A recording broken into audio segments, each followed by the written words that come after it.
Local currencies, they are springing up all across the nation.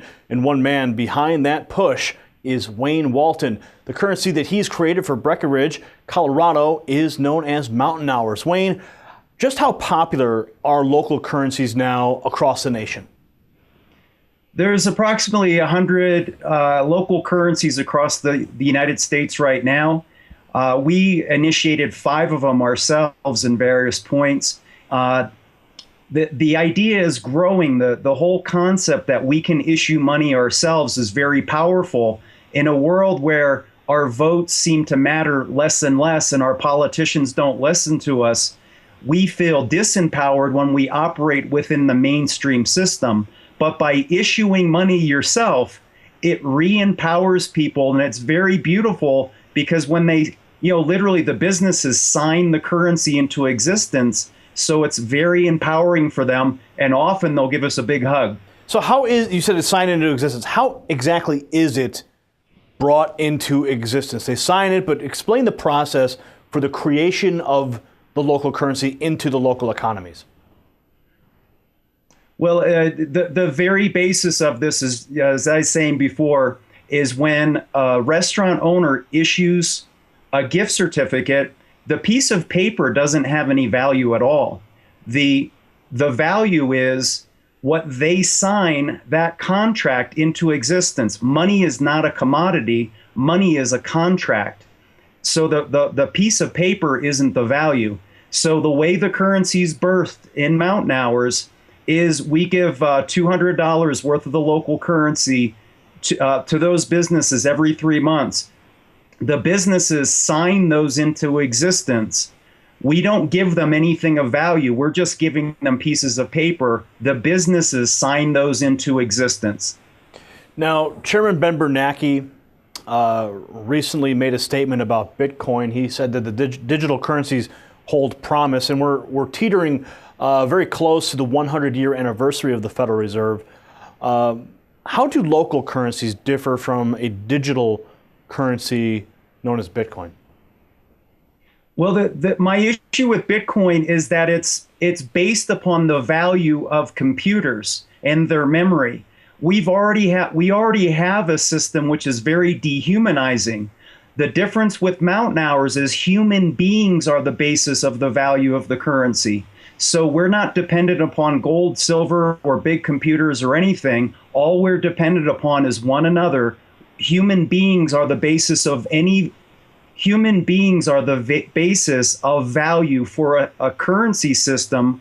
We want to respect the value of human beings. Now, with local currencies becoming so popular, are there any signs that the U.S. government will begin prosecution of anyone that's using them or trying to use them, just simply use them as a medium of exchange? Well, Ithaca, New York has been doing this for 20 years.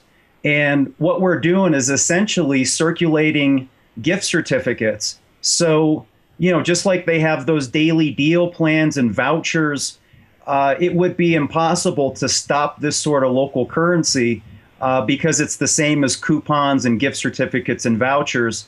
And thus far, the bankers that control the government haven't shut down Ithaca Hours after 20 years, and they have investigated it, but it's completely legal. Could small-scale economies using organic money actually become more independent as a locale, sort of as a side effect from using these currencies? Oh, absolutely. Self-sufficiency is the very essence of what we're doing. We can spend the currency locally first. It really flips the pyramid of power. Rather than a top-down system, we spend our money here locally first. However, our local currency can be spent with other hour-denominated systems. So we've already spent Mountain Hours in Ithaca Hour system 2,000 miles away. We've also spent Mountain Hours in Clearwater Hour system in Tampa. So these systems can trade with one another, and there's a digital version of this. We have a paper-based currency, but there's a digital-based version of it called Let's, or time banks. So these digital versions are still, we can still base this upon the paper version. And what's common among all of these systems, it doesn't cost anyone to participate.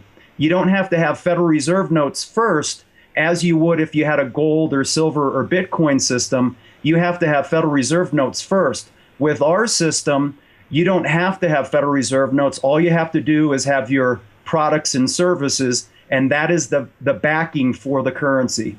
Wayne, last question.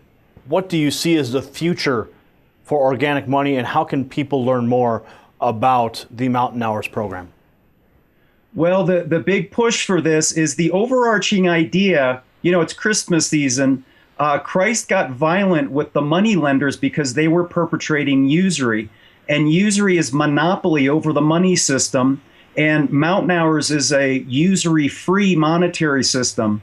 So, we direct people to go to it's usuryfreejubilee.com. And we're teaching communities to do this because it's the foundational revolution for humanity to take back its power by issuing the currency themselves. All right. Wayne, thanks for joining us on WHDT World News tonight. Thank you, Gary. All right, that was Wayne Walton of Mountain Hours. You may be spending some of those very soon. All right, we have the rest of today's headlines and all of the news from Hollywood and a full report on the weather coming up on WHDT. Stay tuned.